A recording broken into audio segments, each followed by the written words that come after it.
দোষ দিয়ে তোর মতো ছেড়ে যেতে পারি না আমি। আমি না তোর সব ভুলগুলোই মাফ করে দিছিলাম, কিন্তু ঠিক তখন তুই অন্য কারোর গলা ধরলে। আমি নিরজ্জোর মতো বারবার তোকে ফোন দিতাম, আর তুই আমার ফোন বারবার কেটে দিতে।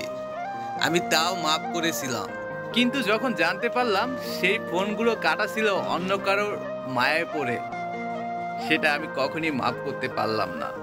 তুই আমাকে রাগের মাথায় অনেক বিচ্ছিরি ভাষায় গারমন্দ করতি, আমি তাও মাফ করেছিলাম, কিন্তু যখন আমি জানতে পারি সেই রাগ হওয়ার পিছনে অন্য কারো হাত ছিল, সেটা আমি কখনই মাফ করতে পারলাম না। এতবার অনুরোধ করার পরও তোর আমার সাথে না দেখা করাটা আমি মাফ করলাম, কিন্তু অন্য কারোর সাথে বিছানায় শুয়ে সেটাকে ভালোবাসার নাম দেওয়াটা, সেটা আমি কখনই মাফ করতে পারলাম না। আর আমারও একটা দোষ ছিল, তোর মতো নিষ্পাপ ভাবাটা, এটা আমার সব থেকে বড় দোষ ছিল।